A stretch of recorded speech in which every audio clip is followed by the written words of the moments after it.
ಹರೇ ರಾಮ.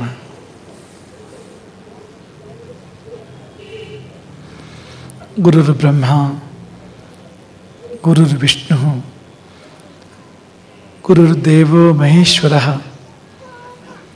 ಗುರು ಸಾಕ್ಷಾತ್ ಪರಂ ಬ್ರಹ್ಮ ತಸ್ಮೈ ಶ್ರೀ ಗುರವೇ ನಮಃ.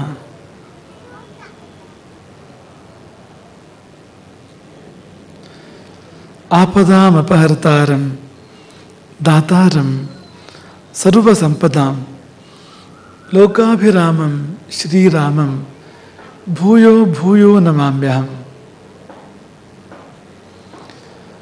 ಅಂಜನಾನಂದನಂ ವೀರಂ ಜಾನಕೀ ಶೋಕನಾಶನಂ ಕಪೀಶಂ ಅಕ್ಷಹಂತಾರಂ ವಂದೇ ಲಂಕಾ ಭಯಂಕರಂ.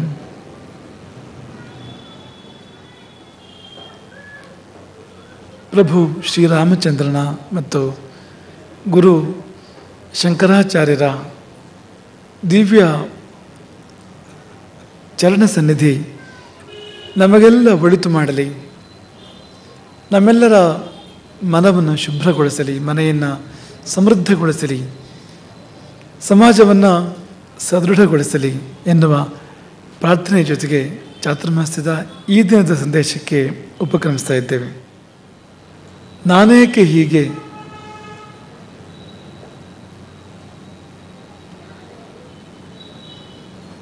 ಹನುಮಂತನಿಗೆ ಮೂಡಿದ ಪ್ರಶ್ನೆ ಅದು.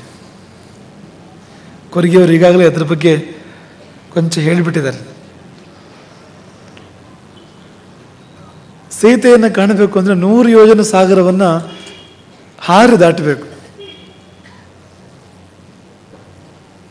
ಸಮುದ್ರವನ್ನು ದಾಟಿದ ಲಂಕೆಯನ್ನು ಸೇರುವಂತಿಲ್ಲ, ಲಂಕೆಯನ್ನು ಸೇರಿದ ಸೀತೆಯನ್ನು ಕಾಣುವಂತಿಲ್ಲ. ಸಮುದ್ರವನ್ನು ಹಾರಬೇಕು ಅಂದರೆ 100 ಯೋಜನ ಹಾರುವಂಥ ಚೈತನ್ಯ ಬೇಕು, ಶಕ್ತಿ ಬೇಕು. ಯಾರಿಗೂ ಇದ್ದ ಹಾಗಿಲ್ಲ ಆ ಶಕ್ತಿ ಕಪಿಸೇನೆಯಲ್ಲಿ. ಆಗ ಅಂಗದ ಹೇಳಿದಂತೆ ನಿಮ್ಮ ಶಕ್ತಿಯನ್ನು ಹೇಳಿ, ಕೊನೆ ಪಕ್ಷ 100 ಅಲ್ಲಿದ್ರೆ ಎಷ್ಟು ಅಂತಾದರೂ ಹೇಳಿ.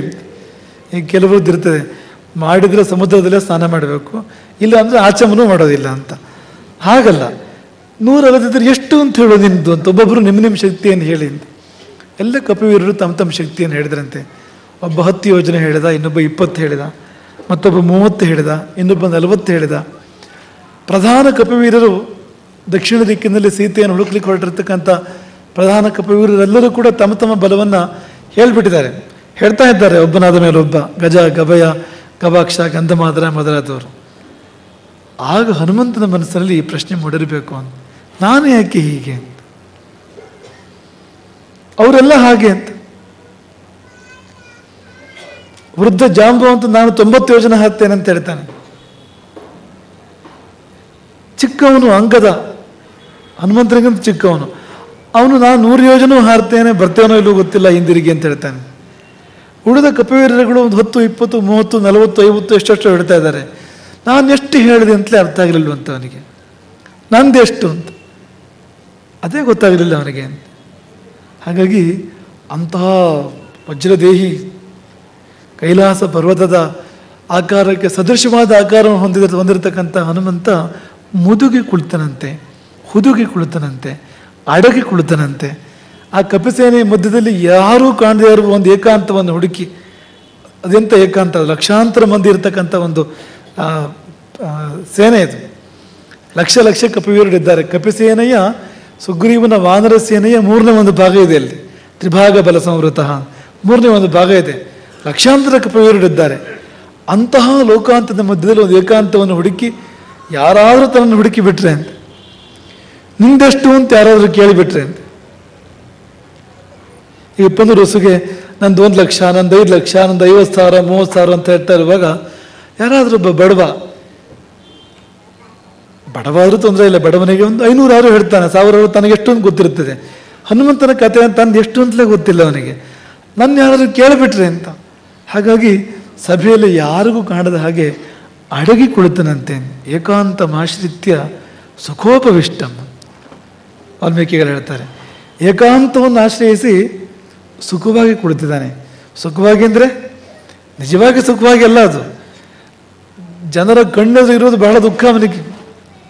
ರಾಮ ಕಾರ್ಯ ಕಣ್ಮುಂದೆ ಇದೆ, ಸಮುದ್ರವನ್ನು ಯಾರಾದರೂ ಹಾರಲೇಬೇಕಾಗಿದೆ, ಸೀತೆಯನ್ನು ಹುಡುಕಲೇಬೇಕಾಗಿದೆ. ಅದನ್ನು ಆಧರಿಸಿ ಇಡೀ ಕಿಷ್ಕಿಂಧೆ, ಇಡೀ ಅಯೋಧ್ಯೆ, ಇಡೀ ಜಗತ್ತು ಇದೆ. ಅಷ್ಟು ದೊಡ್ಡ ಕಾರ್ಯ ಕಣ್ಣು ಮುಂದಿದೆ. ಆದರೆ ಆ ಕಾರ್ಯವನ್ನು ಸಾಧನೆ ಮಾಡೋದು ತಾನೇನು ಅಂತ ಅವನಿಗೆ ಗೊತ್ತಿಲ್ಲ, ಹನುಮಂತನಿಗೆ. ಹಾಗಾಗಿ ತನ್ನ ಪರ್ವತಾಕಾರದ ಶರೀರವನ್ನು ಪರಮಾಣು ಮಾಡಿಕೊಂಡು ಮುದುಗಿ ಹುದುಗಿ ಅಡಗಿ ಮೂಲೆ ಸೇರಿ ಕುಳಿತ, ಮಾತಾಡದೆ ನಿಶಬ್ದವಾಗಿ ತೂಷ್ಣೀಂ ಏಕಾಂತಮಾಶ್ರಿತ್ಯ ಹನುಮಂ ಕಿನ್ನಜಲ್ಪಸೆ ಅಂತ ಜಾಂಬವಂತ ಕೇಳ್ತಾನೆ. ತೂಷ್ಣೀಂ ಸುಮ್ಮನಿದ್ದಾನೆ, ಏಕಾಂತಮಾಶ್ರಿತ್ಯ ಯಾರಿಗೂ ಕಾಣದೇ ಇರೋ ಕೂತ್ಕೊಂಡಿದ್ದಾನೆ. ನ ಜಲ್ಪತಿ, ಮಾತಿಲ್ಲ, ನಿಶಬ್ದ. ಆಗ ಅವನೇ ಕೇಳ್ಕೊಂಡಿರಬಹುದಾದ ಪ್ರಶ್ನೆ, ನಾನು ಏಕೆ ಹೀಗೆ ಪ್ರಭು, ನಾನು ಏಕೆ ಹೀಗೆ? ಆ ಗಜ ಗವಯ ಗಾವಾಕ್ಷ ಎಲ್ಲ ಹಾಗೆ, ಜಾಂಬವಂತನಂತ ಜಾಂಬವಂತ ಹೀಗೆ. ಒಂದು ಕಾಲದಲ್ಲಿ ನನಗೆ ಭೂಮಿಯನ್ನೇ ಪ್ರದಕ್ಷಿಣೆ ಮಾಡುವ ಶಕ್ತಿ ಇತ್ತು. 21 ಸಾರಿ ಭೂಮಿ ಪ್ರದಕ್ಷಿಣೆ ಮಾಡಿದ್ದೆ.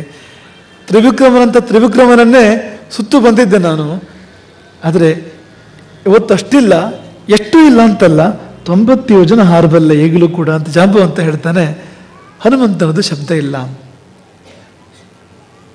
ನೋಡಿ ಎಂಥ ಸ್ಥಿತಿ ಹನುಮಂತನದ್ದು. ನಾನೇಕೆ ಹೀಗೆ, ನನಗೇನಾಗಿದೆ ಅಂತ ಡಾಕ್ಟ್ರನ್ನ ಕೇಳಬೇಕು. ಡಾಕ್ಟ್ರ ನನಗೇನಾಗಿದೆ ಅಂತ. ನಮಗೆ ಗೊತ್ತಾಗೋದಿಲ್ಲ ನಮಗೇನಾಗಿದೆ ಅಂತ. ಇನ್ನೊಬ್ರು ಹೇಳಬೇಕು. ನಮ್ಮ ಮುಖದ ಮೇಲೆ ಒಂದು ಕಡೆ ಮಸಿ ಇದ್ದರೆ ಅದು ನಮಗೆ ಕಾಣಿಸೋದಿಲ್ಲ, ಇನ್ನೊಬ್ರು ಯಾರಾದ್ರು ಹೇಳಬೇಕು. ಅಥವಾ ಕಣ್ಣಿಡಬೇಕು, ಒಂದು ಆದರ್ಶ ಬೇಕು ಅದಕ್ಕೊಂದು ಅಂತ. ಆದರ್ಶ ಇದ್ರೆ ಗೊತ್ತಾಗ್ತದೆ ನಮಗೆಲ್ಲಿ ಕೋರೆ, ಎಲ್ಲಿ ಮಸಿ, ಎಲ್ಲಿ ಕಲೆ ಅಂತ. ಆಗ ಗುರುವಾಗಿ ಬಂದನಂತೆ ಜಾಂಬವಂತ. ಗುರು ಹೇಗಿರ್ತಾನೆ ಅಂದರೆ, ಎಷ್ಟೋ ಸಾರಿ ಗುರುವೇ ಹುಡುಕಿಕೊಂಡು ಹೋಗ್ತಾನೆ ಶಿಷ್ಯನನ್ನ. ಶಿಷ್ಯನ ಸ್ಥಿತಿ ಹೇಗಿರ್ತದೆ ಕೆಲವು ಬಾರಿ ಅಂದರೆ, ಅವನಿಗೆ ತನಗೊಂದು ಗುರು ಬೇಕು ಅಂತಲೂ ಗೊತ್ತಿಲ್ಲ, ಅಥವಾ ತನ್ನ ಸಮಸ್ಯೆಗೆ ಇಂಥಲ್ಲಿ ಪರಿಹಾರ ಇದೆ ಅಂತಲೂ ಗೊತ್ತಿಲ್ಲ. ಎಷ್ಟೋ ಸತಿ ಸಮಸ್ಯೆ ಇದೆ ಅಂತಲೇ ಗೊತ್ತಿರೋದಿಲ್ಲ. ಸಮಸ್ಯೆ ಇದೆ ಅಂತ ಗೊತ್ತಿದ್ಮೇಲೆ ತಾನೆ ಪರಿಹಾರ. ನನಗೆ ಅಜ್ಞಾನ ಇದೆ ಅಂತ ಗೊತ್ತಾಗಬೇಕು ಮೊದಲು. ನನಗೇನು ತಿಳಿದಿಲ್ಲ ಅಂತ ಮೊದಲು ಗೊತ್ತಾಗಬೇಕು. ಈ ಅಜ್ಞಾನದ ಜ್ಞಾನವೇ ತುಂಬ ಶ್ರೇಷ್ಠವಾದ ಜ್ಞಾನ ಅಂತ. ಅಜ್ಞಾನದ ಜ್ಞಾನ ಅಂದರೆ ನನಗೆ ಗೊತ್ತಿಲ್ಲ ಅಂತ ಗೊತ್ತಾಗೋದು ಅಂತ. ಅದು ಅರ್ಧ ದಾರಿ ಕ್ರಮಿಸಿದ ಹಾಗೆ ಅಂತ. ಅದು ಗೊತ್ತಿಲ್ಲ ಅಂತ ಗೊತ್ತಾಗೋದು. ಈ ಜಗತ್ತಿನಲ್ಲಿ ಬಹಳ ಜನರಿಗೆ ಜ್ಞಾನ ಯಾಕಿಲ್ಲ ಅಂದರೆ, ಅವ್ರಿಗೆ ಅಜ್ಞಾನದ ಜ್ಞಾನ ಇಲ್ಲ ಅಂತ. ಗೊತ್ತಿಲ್ಲ ತಮಗೆ ಅಂತಲೇ ಗೊತ್ತಿಲ್ಲ ಅಂತ, ಗೊತ್ತಿದೆ ಅನ್ಕೊಂಡ್ಬಿಟ್ಟಿದ್ದಾರೆ. ನಂಗೆ ಗೊತ್ತು ಅಂತ, ಎಲ್ಲ ಗೊತ್ತು ನನಗೆ ಅಂತ, ಬೇಕಾದಲ್ಲ ಗೊತ್ತಪ್ಪ ನನಗೆ ಅಂತಲೇ ಅನ್ಕೊಂಡ್ಬಿಟ್ಟಿದೆ ನಾವು ಅಂತ. ಹಾಗಾಗಿ ಶುರುವೇ ಆಗಿಲ್ಲ ಅಂತ ಜ್ಞಾನದ ಹಾದಿಯಲ್ಲಿ ಪ್ರಯಾಣ. ಅದು ಶುರುವಾಗೋದು ಎಲ್ಲಿಂದ ಅಂದರೆ, ಈ ಜ್ಞಾನದ ಹಾದಿ ತೆರೆಯೋದು ಎಲ್ಲಿಂದ ಅಂದರೆ, ನಮಗೆ ಗೊತ್ತಿಲ್ಲ ಅಂತ ಗೊತ್ತಾಗಬೇಕು ಅಂತ. ಹಾಗಾಗಿ ಎಷ್ಟೋ ಜನರಿಗೆ ಅಂದರೆ ಗುರು ತುಂಬ ದೂರ. ಯಾಕೆ ಅಂದರೆ ಗೊತ್ತಿಲ್ಲ ಅಂತಲೇ ಗೊತ್ತಿಲ್ಲ. ಆಮೇಲೆ ಎಲ್ಲಿ ಯಾರಿಗೆ ಗೊತ್ತಿದೆ ಅಂತ ಗೊತ್ತಿಲ್ಲ. ಅವರಲ್ಲಿ ಹೇಗೆ ಹೋಗಿ ಅವರನ್ನು ಹೊಂದುವುದು ಅಂತ ಗೊತ್ತಿಲ್ಲ. ಹೇಗೆ ಶರಣಾಗಬೇಕು ಅಂತ ಗೊತ್ತಿಲ್ಲ. ಹೇಗೆ ಅವ್ರಿಗೆ ಕೃಪೆ ಪಡ್ಕೊಳ್ಬೇಕು ಅಂತ ಗೊತ್ತಿಲ್ಲ. ಹೇಗೆ ಅವ್ರಿಗೆ ನಡ್ಕೊಳ್ಬೇಕು ಅಂತ ಗೊತ್ತಿಲ್ಲ. ಗೊತ್ತಿಲ್ಲಗಳಿದ್ದೇ ಮಾಲೆ. ಹಾಗಾಗಿ ಶಿಷ್ಯನಂದರೆ ಶಿಶು ಅಂತದ್ದು. ಈಗ ನವಜಾತ ಶಿಶು ಅಂತ ಅನ್ಕೊಳ್ಳಿ. ಅದಕ್ಕೆ ಏನು ಗೊತ್ತು? ಅದಕ್ಕೆ ಪಾಪ ತಾಯಿ ಅಂದ್ರೆ ಏನು, ತಂದೆ ಅಂದರೆ ಏನು ಅಂತ ಗೊತ್ತಾ? ಅದಕ್ಕೆ ಗೊತ್ತಿಲ್ಲ ಅಂತ. ಹಸಿವಾದರೆ ಅಳುವುದೊಂದೇ ಗೊತ್ತು ಅದಕ್ಕೆ. ಅದು ಗೊತ್ತು ಅಂದರೆ ಏನು ಗೊತ್ತು? ತಾನೇ ಆಗೋ ಗೊತ್ತದು. ಹಸಿವಾಗ್ತಿರೋ ಹಾಗೆ ಒಂದೊಂದು ರಿಫ್ಲೆಕ್ಸ್ ಅದಂತು, ತನ್ನಷ್ಟಕ್ಕೆ ಆಗುವಂಥದ್ದು, ನೈಸರ್ಗಿಕ ಆಗುವಂಥದ್ದು. ತಾನೇ ತಿಳಿದು ತಾಯಿ ಹಾಲು ಕೊಡ್ತಾಳೆ ನೋಡಿ ಮಗುವಿಗೆ. ತಾನೇ ಅರ್ಥ ಮಾಡ್ಕೊಂಡು ಕೊಡ್ತಾಳೆ. ಗುರುವಿಗೆ ಅಷ್ಟು ಜವಾಬ್ದಾರಿ ಇರ್ತದೆ ಅಂತ. ಶಿಷ್ಯನಿಗೆ ಜ್ಞಾನವಿಲ್ಲದಿದ್ರು ಅಂದರೆ ಭ್ರಮೆ ಇಲ್ಲದಿದ್ರು, ಭ್ರಮೆ ಇದ್ರು ಅಂದರೆ ತಿಳುವಳಿಕೆ ಇಲ್ಲದೆ ಇದ್ರು, ತಪ್ಪು ತಿಳುವಳಿಕೆ ಇದ್ರು, ಏನಿದ್ರು ಹೋಗಿ ಅವನನ್ನು ತಿದ್ದುವವನು ಗುರು. ಅವನಿಗೆ ಬೇಕಾದ ಸರಿಯಾದ ಜ್ಞಾನವನ್ನು ಕೊಡುವವನು ಗುರು. ಅವನೇ ಹುಡ್ಕೊಂಡು ಹೋಗ್ತಾನೆ ಅಂತ. ನಮ್ಗೆ ಅತ್ಯಂತ ಪ್ರಿಯವಾದ ರಂಗಪ್ರಿಯರ ಸಾಲುಗಳಿದ್ದಾಗದು ಅಂತ. ಕಡೆಗೆ ಗುರುಕೃಪೆ ಎಂಬ ದಿವ್ಯ ನದಿ ತಾನಾಗಿ ಹರಿದು ಬಂದಿತು ಹೆಳವ ನಿನ್ನ ಬಳಿಗಂದು. ರೋಮಾಂಚನ ಎಬ್ಬಿಸುವಂಥ ಸಾಲುಗಳವು.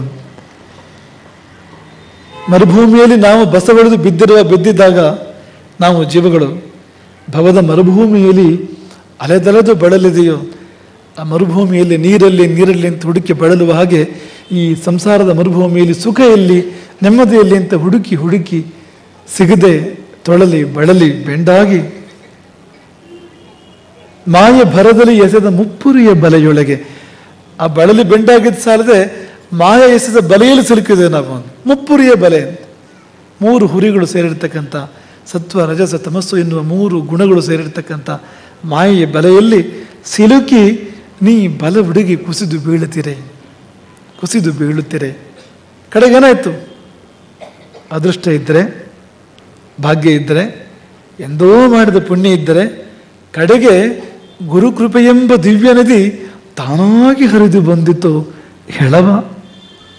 ಅಲ್ಲಿ ಹೋಗೋ ಶಕ್ತಿ ಇಲ್ಲ ಅಂತ, ನದಿಯನ್ನು ಹುಡ್ಕೊಂಡು ಹೋಗೋ ಕಣ್ಣು ಇಲ್ಲ, ಕಾಲು ಇಲ್ಲ ಅಂತ, ತಾನಾಗಿ ಹರಿದು ಬಂದಿತ್ತು ಹೆಳವ ನಿನ್ನ ಬಳಿಗಂದು. ಮನೆ ಬಾಗಿಲಿಗೆ ಭಾಗೀರಥಿ ಬಂದ ಹಾಗೆ ಅಂತ. ಮಳೆ ಅಂದ್ರೆ ಹಾಗೆ ತಾನೆ, ಅದು ಮನೆ ಬಾಗಿಲಿಗೆ ಬರುವ ಭಾಗೀರಥಿ. ನಾ ಇರುವಲ್ಲೇ ಅಷ್ಟು ಎತ್ತರದ ಆಗಸದಿಂದ ಬಂದು ಸುರಿತದೆ ನೋಡಿ. ಎಂಥ ಕರುಣೆ ಅದು! ನಿಜವಾಗಿಯೂ ವರ್ಷ ಅಂದರೆ ಕರುಣೆ ಅಂತ, ಮಳೆ ಅಂದರೆ ಕರುಣೆ. ಅಷ್ಟೇ ಎತ್ತರದಿಂದ ನಾವಿರುವಲ್ಲಿ ಬರಬೇಕಲ್ಲಪ್ಪ ಶುದ್ಧ ನೀರು. ತಾಪವನ್ನು ತಣಿಸಿ ನಮ್ಮನ್ನು ತಂಪು ಮಾಡಬೇಕಲ್ಲ. ಎಂಥ ಕರುಣೆ ನೋಡಿ, ಎಂಥ ಕನಿಕರ ನೋಡಿ ಇದು. ಹಾಗೆ ಜಾಂಬವಂತ ಹನುಮಂತನ ಬಳಿ ಬಂದ ಅಂತ. ಯಾರಿಗೂ ಮುಖ ತೋರಿಸೋ ಸ್ಥಿತಿಲೇ ಇಲ್ಲ ಹನುಮಂತ. ನಾನಿದ್ದೇನು ರಾಮನ ಕಾರ್ಯಕ್ಕಾಗದಿದ್ದ ಮೇಲೆ ಯಾರು ಅನ್ನೋ ಪ್ರಶ್ನೆ ಇದೆ ಇಲ್ಲಿ. ನಾನಿದ್ದೇನು, ನನ್ನಿಂದ ಏನೂ ಆಗ್ತಾ ಇಲ್ವಲ್ಲ ಅಂತ ಮುಖ ತೋರಿಸಲಾರದ ಲಜ್ಜೆ ಹನುಮನಿಗೆ. ಈ ನಮಗೆಲ್ಲ ಅಂಥ ಸ್ಥಿತಿ ಇರ್ತದೆ, ನಿಜವಾಗಿ ಆಗಬೇಕಾದ ಮಹತ್ ಕಾರ್ಯ ಇರ್ತದೆ. ಆದರೆ ನಮ್ಮ ಕೈಯಲ್ಲಿ ಆಗ್ತದೆ ಅದು ಅಂತ, ನನ್ನ ಕೈಯಲ್ಲಿ ಆಗೋದಿಲ್ಲ ಅಂತ. ಯಾರಾದರೂ ಮಾಡಲಿ, ಮನಸ್ಸಿಲ್ಲ ಅಂತಲ್ಲ, ಆದರೆ ನಮ್ಮ ಹತ್ರ ಎಲ್ಲ ಎಲ್ಲಿ ಸಾಧ್ಯ ಅಂತ ಈ ದೌರ್ಬಲ್ಯ ನಮ್ಮನ್ನು ಕಾಡ್ತದೆ. ಜಾಂಬವಂತ ಬಂದ ಹನುಮಂತನ ಬಳಿ. ಒಳ್ಳೆ ರಾಮನ ಪಾದಸ್ಪರ್ಶದಿಂದ ಅಹಲ್ಯೆ ತನ್ನ ಜಡತೆಯನ್ನು ನೀಗಿ ಚೈತನ್ಯಮಯಳಾದ ಹಾಗೆ ಎದ್ದು ನಿಂತನಂತೆ ಹನುಮಂತ. ಏನು ಪೂರ್ವಾಪರ ಸಂಬಂಧವೇ ಇಲ್ಲ ಅನ್ನೋ ಹಾಗಿದೆ. ಆ ಮೊದಲಿನ ಹನುಮಂತ ಯಾರು? ಬಡ ಜುಣುಗಿನಂತ ಹನುಮಂತ, ಮೊದಲಿನ ಹನುಮಂತ. ಆತ್ಮ ಒಡುಗಿ ಹೋಗಿದೆ, ಮನಸ್ಸು ನಡುಗಿದೆ ಅವನದ್ದು. ಯಾರಪ್ಪ ಮಾಡೋರು ಇದನ್ನ ಅಂತ. ಅದಿಲ್ಲಿ ಈ ಹನುಮಂತ ಎಲ್ಲಿ? ಜಾಂಬವಂತ ಹೇಳ್ತಾ ಇದ್ದಾನೆ, ಹನುಮಂತ ನಿನ್ನಿಂದ ಸಾಧ್ಯ ಇದು. ಹನುಮಂತ, ನಿನ್ನಂಥವ್ರು ಯಾರಿದ್ದಾರೆ ಪ್ರಪಂಚದಲ್ಲಿ? ನಿನಗೆ ಸಮಾನವಾದ ಇನ್ನೊಂದು ಜೀವ ಇಲ್ಲ ಪ್ರಪಂಚದಲ್ಲಿ. ಜೀವಗಳ ಪಾಡೇನು, ದೇವರಿಗೆ ಸಮಾನ ನೀನು. ರಾಮ ಲಕ್ಷ್ಮಣಯೋಶ್ಚಾಪಿ, ನೀನು ರಾಮನಿಗೆ ಸಮಾನ, ನೀನು ಲಕ್ಷ್ಮಣನಿಗೆ ಸಮಾನ. ಸರ್ವಭೂತಗಳಲ್ಲಿ ಕೂಡ ಅತ್ಯಂತ ವಿಶಿಷ್ಟ ನೀನು. ಕಿಮಾತ್ಮಾನಂ ನ ಬುದ್ಧಿಸೆ, ನಿನಗ್ಯಾಕೆ ನೀನು ಅರ್ಥ ಆಗ್ತಾ ಇಲ್ಲ? ನಿನಗ್ಯಾಕೆ ನೀನು ಗೊತ್ತಾಗ್ತಾ ಇಲ್ಲ? ನೀನು ಯಾಕೆ ನಿನ್ನನ್ನು ಅರ್ಥ ಮಾಡ್ಕೊಳ್ತಾ ಇಲ್ಲ? ಹನುಮಂತನ ಪರಿಚಯವನ್ನು ಜಾಂಬವಂತ ಹೇಳ್ತಾ ಇದ್ದಾನೆ ಹನುಮಂತನಿಗೆ. ಆಗ ಅಂಥ ಒಂದು ಬೃಹದ್ ರೂಪ ಎದ್ದು ನಿಂತಿತಂತೆ. ಭೂವ್ಯೋಮ ವ್ಯಾಪಿ ರೂಪ. ಆಗ ಎದ್ದು ನಿಂತರೆ ಕಪಿಗಳೆಲ್ಲ ತಲೆ ಎತ್ತಿ ನೋಡುವಾಗ ಕಿರೀಟ ಬಿದ್ದೋಗ್ಬೇಕು ಹಿಂದ್ಗಡೆಗೆ, ಅಂತಹ ರೂಪ. ಸಮುದ್ರ ಗೋವಿನ ಹೆಜ್ಜೆ ಅವನಿಗೆ ಆ ರೂಪದ ಮುಂದೆ, ಅವನ ಸಾಮರ್ಥ್ಯದ ಮುಂದೆ. 10,000 ಯೋಜನೆ ಹಾರಬಲ್ಲೆ ಎನ್ನುವ ಧೈರ್ಯ ಮಾಡಿದ್ದು ಹೋದು. ಕೊನೆಗೆ ಎಲ್ಲಿಂದ ಬಂತು ಆ ಬದಲಾವಣೆ? ಜಾಂಬವಂತನಿಂದ ಬಂತು ಬದಲಾವಣೆ. ಏನು ಕೊಟ್ಟ ಜಾಂಬವಂತ ಹನುಮಂತನಿಗೆ? ಏನು ಅಮೃತ ಕೊಡಿಸಿದ್ದಾನೆ ಜಾಂಬವಂತ ಹನುಮಂತನಿಗೆ? ಅಮೃತ ಕೊಡಿಸಿದ್ದೇ ಹೌದು, ಆದರೆ ಬಾಯಿ ಮೂಲಕ ಹೊಟ್ಟೆಗಲ್ಲ ಅಮೃತ ಕೊಡಿಸಿದ್ದು, ಕಿವಿ ಮೂಲಕ ಹೃದಯಕ್ಕೆ ಅಮೃತ ಕೊಡಿಸ್ತಾನೆ ಜಾಂಬವಂತ. ಗುರು ಅಮೃತ ಕೊಡಿಸುವ ಕ್ರಮ ಹಾಗೆ ಅಂತ. ಕಿವಿಯ ಮೂಲಕ ಹೃದಯಕ್ಕೆ. ಹೊಸದೇನೂ ಕೊಡಲಿಲ್ಲ ಜಾಂಬವಂತ. ಗುರು ಹೊಸದೇನೂ ಕೊಡೋದಿಲ್ಲ ನಿಮಗೆ. ನಿಮ್ಮಲ್ಲಿ ಇಲ್ಲದೆ ಇರುವ ಯಾವುದನ್ನು ಗುರು ಕೊಡೋದಿಲ್ಲ ಹೊಸದಾಗಿ ಅಂತ. ಮತ್ತೆ ಇರುವುದು ಗೊತ್ತಾಗುವ ಹಾಗೆ ಮಾಡ್ತಾನೆ. ನಮ್ಮಲ್ಲಿ ಇರುವ ಶಕ್ತಿ, ಆ ಸುಪ್ತ ಶಕ್ತಿ ವ್ಯಕ್ತವಾಗುವ ಹಾಗೆ ಅವನು ಮಾಡ್ತಾನೆ. ನಾನೇಕೆ ಹೀಗೆ ಎನ್ನು ಹನುಮಂತನ ಪ್ರಶ್ನೆಗೆ ಜಾಂಬವಂತನ ಉತ್ತರ ಆತ್ಮವಿಸ್ಮೃತಿ.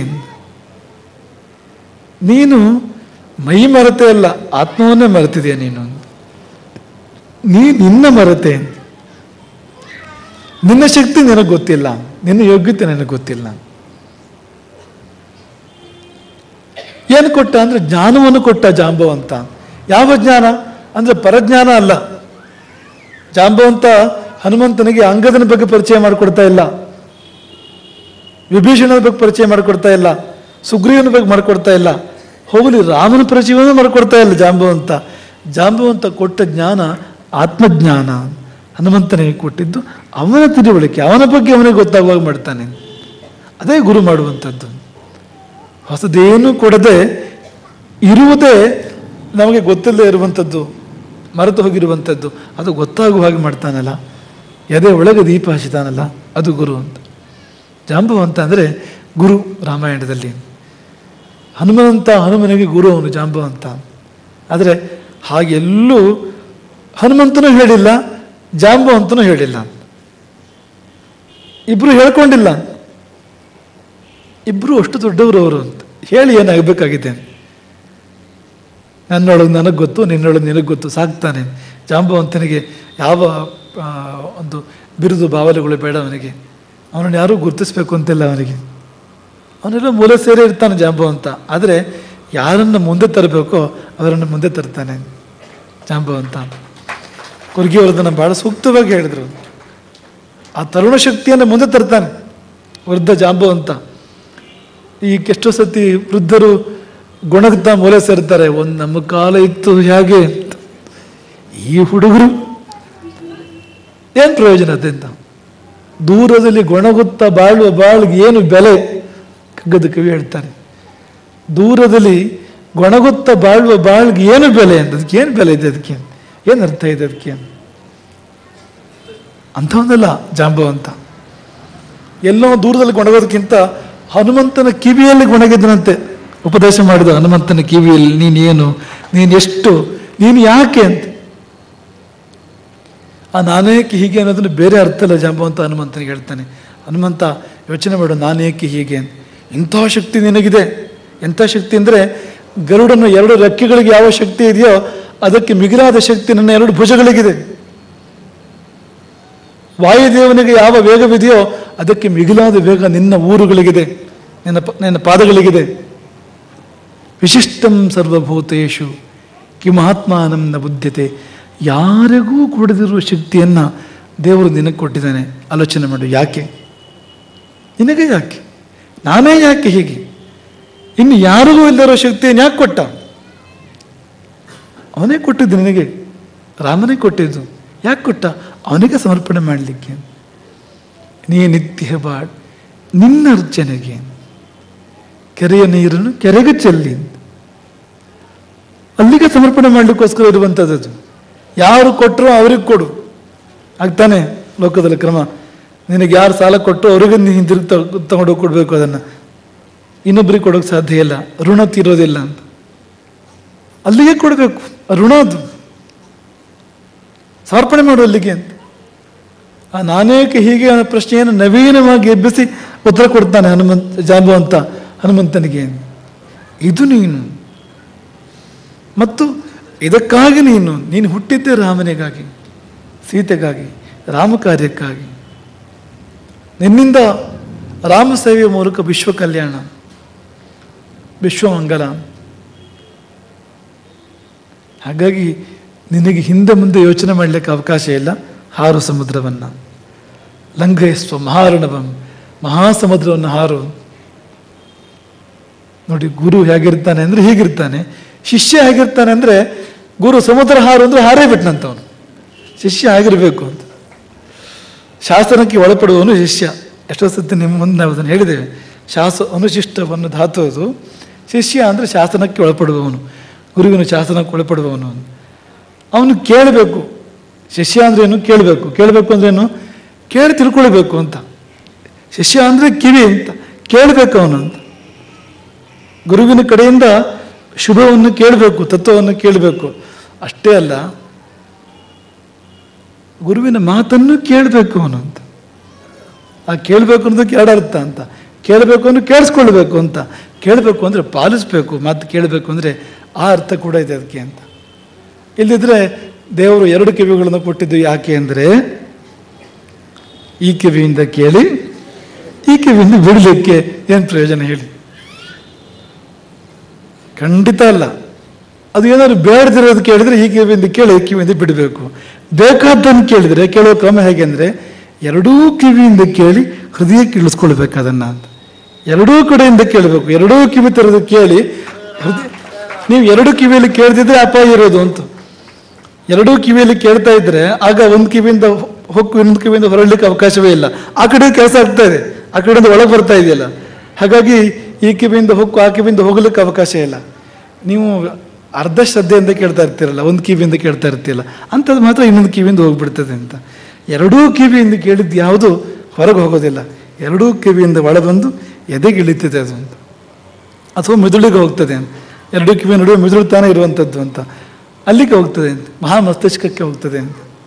ಹಾಗಾಗಿ ಕೇಳಬೇಕು ಅಂದರೆ ಹೇಗೆ ಹಾರು ಸಮುದ್ರವನ್ನು ಹಾರಿದ ಅಂತ. ಆದರೆ ಹಾಗೆ ಸಮುದ್ರ ಹಾರಿದವರು ಯಾರೂ ಸಮುದ್ರದಲ್ಲಿ ಬಿದ್ದಿಲ್ಲ. ಸಮುದ್ರವನ್ನು ಮೀರಿದ್ದಾರೆ, ಅವರು ದಾಟಿದ್ದಾರೆ ಸಮುದ್ರವನ್ನು. ಯಾಕೆಂದ್ರೆ ಹೇಳುವವನಿಗೂ ಜವಾಬ್ದಾರಿ ಇದೆ. ಹನುಮಂತನಿಗಿಂತ ಹೆಚ್ಚಿನ ಜವಾಬ್ದಾರಿ ಜಾಂಬವಂತನಿಗಿದೆ. ಹನುಮಂತನಿಗೇನು, ಜಾಂಬವಂತ ಹೇಳಿದ ಮೇಲೆ ಇದೆ ಅಂದಮೇಲೆ ಇದೆ ಶಕ್ತಿ, ಹಾರಿದ್ರಾಯ್ತು ಅಂತ. ಇದೆ ಅಂತ ಹೇಳಿದ್ರು ಜಾಸ್ತಿ ಜವಾಬ್ದಾರಿ ಇದೆ ಅಂತ. ಹನುಮಂತನನ್ನು ದಾಟಿಸೋ ಜವಾಬ್ದಾರಿ ಇದೆ ಅಂತ. ಜಾಂಬವಂತ ಸಮುದ್ರವನ್ನು ದಾಟಿಸುವವನು ಅಂತ. ಗುರು ಅಂದರೆ ಸಮುದ್ರವನ್ನು ಲಂಘನ ಮಾಡುವಂತೆ ಮಾಡುವವನು, ಸಮುದ್ರವನ್ನು ದಾಟಿಸುವವನು, ಜೀವದೇವರ ಸಂಗಮವನ್ನು ಏರ್ಪಡಿಸುವವನು, ಪ್ರಕೃತಿ ಪುರುಷರ ಸಮಾಗಮವನ್ನು ಏರ್ಪಡಿಸುವವನು, ಸೀತಾರಾಮರ ಸಮಾಗಮವನ್ನು. ಅಂಥ ಜಾಂಬವಂತ. ಅವನ ಪ್ರಾಣ ಇರುವುದು ಜ್ಞಾನದಲ್ಲಿ, ಜಾಂಬವಂತನ ಪ್ರಾಣ ಇರುವುದು. ಹಾಗಾಗಿ ಕೊರಗಿಯವರು ಹೇಳಿದ ಕಥೆಗೆ ಔಚಿತ್ಯ ಬರುವಂಥದ್ದು. ಅವರು ಹೇಳಿದ ಹಾಗೆ ವೃದ್ಧಂ ಶರಶತೈಶ್ಚಿತಂ. ಆ ಇಂದ್ರಜಿತುವಿನ ಮಾಯಾ ಯುದ್ಧದಲ್ಲಿ ಇಡೀ ಕಪಿಸೇನೆ ಸತ್ತು ಹೊರಗಿದೆ ಭೂಮಿಯಲ್ಲಿ. ಈ ಜಾಂಬವಂತನ ಮೇಲೆ ಎಷ್ಟು ಬಾಣ ಪ್ರಯೋಗ ಮಾಡಿದಾನೆ ಇಂದ್ರಜಿತ್ತು ಅಂದರೆ ಅವನಿಗೆ ಗೊತ್ತಿತ್ತು. ಕೆಲವು ಸಾರಿ ಈ ನಮ್ಮವರ ಮೌಲ್ಯ ನಮಗೆ ಗೊತ್ತಿರೋದಿಲ್ಲ, ಶತ್ರುಗಳಿಗೆ ಗೊತ್ತಿರ್ತದೆ, ಚೆನ್ನಾಗಿ ಗೊತ್ತಿರ್ತದೆ ನಮ್ಮವರ ಮೌಲ್ಯ ಏನು ಅಂತ. ಹಾಗಾಗಿ ಅಲ್ಲೂ ಹಾಗೆ ಜಾಂಬವಂತನ ಬೆಲೆ ಏನು ಅಂತ ಎಲ್ಲ ಕಪಿಗಳಿಗೆ ಗೊತ್ತಿದೆಯಲ್ವ, ಇಂದ್ರಜಿತುವಿಗೆ ಚೆನ್ನಾಗಿ ಗೊತ್ತಿದೆ. ಹಾಗಾಗಿ ಇದ್ದಷ್ಟು ಬಾಣ ಜಾಂಬವಂತನ ಮೇಲೆ ಬಿಟ್ಟಿದ್ದಾನೆ ಅವನು. ಶರಶತೈಶ್ಚಿತಂ, ನೂರಾರು ಬಾಣಗಳು ಅವನ ಶರೀರದ ತುಂಬ, ನೆಲಕ್ಕೆ ತಗಲೇ ಇಲ್ಲ ಅವನು ಜಾಂಬವಂತ. ಭೀಷ್ಮರು ಮಹಾಭಾರತ ಯುದ್ಧದಲ್ಲಿ ಶರಶಿಯಲ್ಲಿ ಮಲಗಿದ ಹಾಗೆ ಅದೇ ಒಂದು ಸನ್ನಿವೇಶ ನೆನಪಾಗುವಾಗಿದೆ ಇಲ್ಲಿ. ಹಾಗೆ ಶರತಲ್ಪದಲ್ಲಿ ಮಲಗಿದಾನಂತೆ, ಬಾಣಗಳ ಮಂಚದಲ್ಲಿ ಮಲಗಿದಾನಂತೆ ಜಾಂಬವಂತ. ಎಷ್ಟು ಚೆನ್ನಾಗಿ ಹೇಳಿದ್ರು ಕೊರಗಿಯವರು ಅಂದರೆ, ನಮಗಿದು ಕಣ್ಣು ಮುಂದೆ ಕಟ್ಟುವ ಹಾಗೆ ಮಾಡಿಬಿಟ್ರು ಅದನ್ನು. ಜಾಂಬವಂತ ಬಂದು ಗೋಚರಿಸುವ ಹಾಗೆ ಮಾಡಿಬಿಟ್ಟವರು ಅದನ್ನು. ಜಾಂಬವಂತ ಹೇಳ್ತಾನೆ ವಿಭೀಷಣನಿಗೆ, ಕಣ್ಣಿಂದ ನೋಡ್ಲಿಕ್ಕೆ ಆಗ್ತಾ ಇಲ್ಲ ನನಗೆ, ಆದರೆ ಸ್ವರೇಣತ್ವಾಭಿಲಕ್ಷಿಸಿ, ಸ್ವರ ನಿನ್ನದು ಇದು ವಿಭೀಷಣ ಅಂತ, ನಿನ್ನ ಸ್ವರ ಇದು ಅಂತ, ನೀನು ವಿಭೀಷಣ ಅಲ್ವಾ ಅಂತ. ಎಲ್ಲಿ ಹನುಮಂತ? ಕ್ಷೀಣಸ್ವರದಲ್ಲಿ ಕೇಳ್ದ. ಆ ಕ್ಷೀಣಸ್ವರದಲ್ಲಿ ಕೇಳಿದ್ದನ್ನು ಹೇಗೆ ತೋರಿಸಿದ್ರು ಅಂದ್ರೆ ಅವರು ಕೊರಗಿಯವರು, ಅದ್ಭುತ ಅದು. ನಿಮ್ಮೊಳಗೆ ಕಲಾವಿದ ಇದ್ದರೆ ಅವನು ಹೊಣಕ್ಕೆ ನೋಡದೆ ಇರೋದೇ ಇಲ್ಲ ಅಂತ. ನೀವು ಏನೇ ಮಾಡ್ತಾ ಇರಿ, ಬೇಕಾದ್ರೆ ನೀವು ಊಟ ಮಾಡ್ತಾ ಇರಿ, ತಿಂಡಿ ತಿಂತಾ ಇರಿ, ಭಾಷಣ ಮಾಡ್ತಾ ಇರಿ, ಅದನ್ನು ರೂಪಕ್ಕೂ ಆಗಬೇಕು ಅಂತೇನಿಲ್ಲ. ಒಂದು ಪುಸ್ತಕದ ಲೇಖಕನ ಮಾತಾದರೂ ಆಗ್ಬೋದು, ಒಳಗಡೆ ಅವನು ಕಲಾವಿದ ಇದ್ದರೆ ಅವನು ಇಣಿಕೆ ಹೊರಗೆ ನೋಡದೆ ಇರೋದಿಲ್ಲ ಅಂತ. ಅದೇ ನಡೆದಿದ್ದೀಗ ಅಂತ ಒಂದು ಚಿಕ್ಕ ರೂಪಕ್ಕೆ ಆಗೋಯ್ತು ಜಾಂಬವಂತನದ್ದು ಅಂತ. ನೋಡಿ, ಅವನ ಮೈಯೆಲ್ಲ ಘಾಸಿಯಾಗಿ ಹೋಗಿದೆ ಜಾಂಬವಂತನದ್ದು. ಆದರೆ ಪ್ರಜ್ಞೆ ಸರಿ ಇದೆ ಅವನದ್ದು, ಪ್ರಜ್ಞಾವೃದ್ಧ ಅಂತ ಕೊರಗಿಯವರು ಹೇಳಿದ ಹಾಗೆ ಅವನ ಪ್ರಜ್ಞೆ ಎಚ್ಚರವಾಗಿದೆ ಅಂತ. ಅವನ ಪ್ರಜ್ಞೆ ಮಾತಾಡ್ತಾ ಇದೆ. ಎಲ್ಲಿ ಹನುಮಂತ? ಅವನಿಗೆ ಇಷ್ಟು ಎಲ್ಲ ದೊಡ್ಡ ಸಂಕಟಕ್ಕೆ ಪರಿಹಾರ. ಹೊರಗಿದ್ದ ಕಪಿಸೇನೆ ಮತ್ತೆ ಮೇಲಾಡಬೇಕು ಅಂದರೆ ಮುಖ್ಯ ಪ್ರಾಣ ಬೇಕು ಅಂತ. ಪ್ರಾಣಶಕ್ತಿ, ಪ್ರಾಣ ಸಂಚಾರ ಮತ್ತೊಮ್ಮೆ ಆಗಬೇಕು ಅಂದರೆ ಆ ಪ್ರಾಣಶಕ್ತಿಯ ಮೂರ್ತ ರೂಪ ಹನುಮಂತ ಬೇಕು ಅಂತ. ಪ್ರಾಣಕ್ಕೆ ಪ್ರಜ್ಞೆ ಬರಬೇಕು. ಹನುಮಂತನಿಗೆ ಗೊತ್ತಾಗಬೇಕು ನಾನು ಮಾಡಬಲ್ಲ ಇದನ್ನ ಅಂತ. ಹನುಮಂತ ಮುಂದೆ ಬಂದು ಕಾಲು ಮುಟ್ಟಿ ನಮಸ್ಕಾರ ಮಾಡ್ತಾನೆ ಜಾಂಬವಂತನಿಗೆ. ವಿಭೀಷಣ ಕೇಳಿದಂತೆ, ಅಲ್ಲ ಜಾಂಬವಂತ, ನೀನು ರಾಮನನ್ನು ಕೇಳಲಿಲ್ಲ, ರಾಮನಿಗೆ ಏನಾಯಿತು, ರಾಮನ ಇದಾನೋ ಇಲ್ವಂತ ಕೇಳಲಿಲ್ಲ, ಲಕ್ಷ್ಮಣನನ್ನು ಕೇಳಲಿಲ್ಲ, ಸುಗ್ರೀವನನ್ನು ಕೇಳಲಿಲ್ಲ, ಅಂಗದನನ್ನು ಕೇಳಲಿಲ್ಲ, ಎಲ್ಲ ಬಿಟ್ಟು ನೀನು ಇಂತಹ ಒಂದು ವ್ಯಾಮೋಹವನ್ನು ಹನುಮಂತನ ಮೇಲೆ ಪ್ರದರ್ಶನ ಮಾಡ್ತಾ ಇದೆಯಲ್ಲ, ಏನು ಕತೆ ಇದು ಅಂತ. ಆಗ ಅವನು ಜಾಂಬವಂತ ಹೇಳಿದ ಮಾತದು, ಅವನಿದ್ದರೆ ಎಲ್ಲ ಇದ್ದ ಹಾಗೆ, ಅವನಿಲ್ಲದಿದ್ದರೆ ಯಾವುದೂ ಇಲ್ಲ. ರಾಮನಂದ್ರೆ ಆತ್ಮ. ಈಗ ಪ್ರಾಣ ಇದ್ದರೆ ಒಳಗೆ ಆತ್ಮವಿದೆ ಅಂತ ಲೆಕ್ಕ. ಅದು ಪ್ರಾಣ ಹೋದರೆ ಆತ್ಮ ಎಲ್ಲಿರ್ತದಲ್ಲಿ? ಆತ್ಮ ಇರ್ಲಿಕ್ಕೆ ಸಾಧ್ಯವೇ ಇಲ್ಲ ಅಂತ. ಒಳಗೆ ಜೀವ ದೇವ ಇರಬೇಕು ಅಂದರೆ ಪ್ರಾಣ ಇರಬೇಕು, ಉಸಿರು ಇರಬೇಕು ಮೊದಲು ಅಂತ. ಹಾಗಾಗಿ ಅದು ಹನುಮಂತ. ಅವನನ್ನು ಕರಿ ಮುಂದೆ. ಹನುಮಂತನಿಗೆ ಹೇಳ್ತಾನೆ, ಹೋಗು, ಎತ್ತರಕ್ಕೆ ಹಾರು, ಹಿಮಾಲಯ ಪರ್ವತವನ್ನು ಸೇರು, ಅಲ್ಲಿದೆ ಔಷಧಿ ಪರ್ವತ, ಅಲ್ಲಿದೆ ಸಂಜೀವಿನಿ, ವಿಶಲ್ಯಕರಣಿ, ಆ ಔಷಧಿ ಗಿಡಮೂಲಿಕೆಯನ್ನು ತಗೊಂಡು ಬಾ, ಎಲ್ಲರನ್ನು ಬದುಕಿಸು. ಇದು ಗುರು ಅಂತ.